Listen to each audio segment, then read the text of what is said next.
Pun juga pertanyaan bagi awak media terkait kenapa adanya perubahan biasa dari jadwal persidangan yang dilakukan di Pengadilan Negeri Jakarta Selatan terhadap 5 terdakwa dari pembunuhan Brigadir Yosua yang terjadi pada 8 Jakarta Selatan terhadap 5 terdakwa dari pembunuhan Brigadir Yosua yang terjadi pada 8 Juli 2022 yang lalu, Ihsan dan juga saudara. Kenapa? Kalau kita lihat ataupun bahkan dari sidang yang terakhir adalah sidang pembacaan duplik seperti itu, biasanya kalau Verdi Sambo ini akan bersama ataupun dijadwalkan dengan Kuatmaruf ataupun juga Ricky Rizal, sedangkan Putri Chandrawati atau bersama Eliezer. Yang menarik adalah ketika nantinya vonis yang akan dibacakan pada setidaknya pada tanggal 13 atau dalam rentang waktu 13 hingga 15 Februari ini mengalami perbedaan.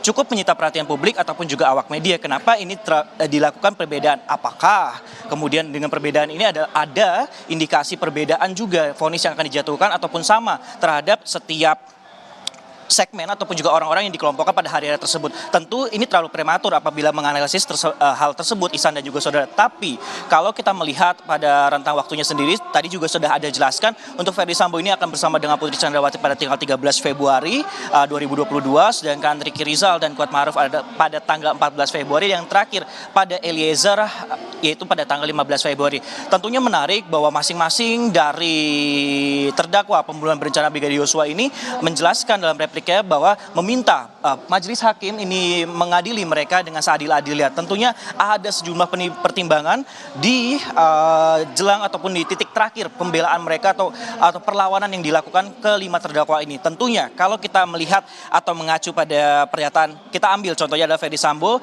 yang kembali menjelaskan ataupun juga menekankan bahwa tidak melakukan perencanaan pembunuhan Brigadir Yosua. Ini yang sebenarnya menarik, Ihsan dan juga saudara. Padahal kalau kita lihat dalam fakta persidangan, bahkan majelis hakim juga bertanya sebenarnya bahwa di dalam keterangan yang di dasar persidangan ini menanyakan lokasi atau juga keberadaan senjata dari Brigadir Yosua yang ternyata pada saat momen penembakan itu ternyata ada di punggung ataupun maksud kami adalah di daerah pinggang dari Brigadir Yosua.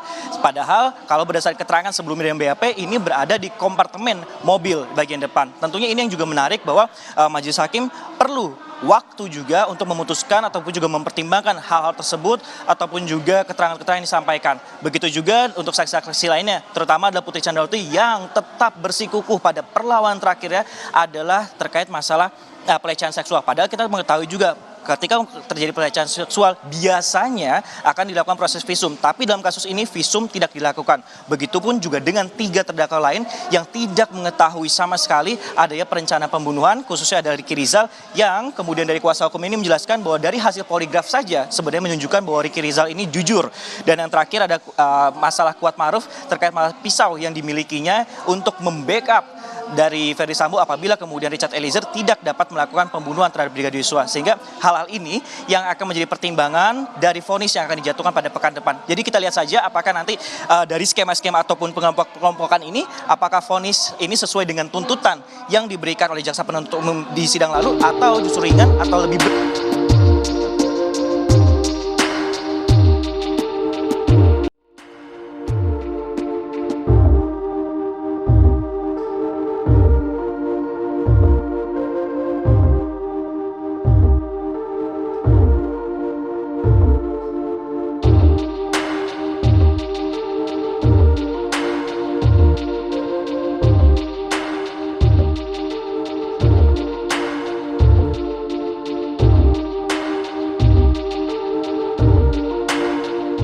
Kalau menurut kemungkinan sebenarnya hukum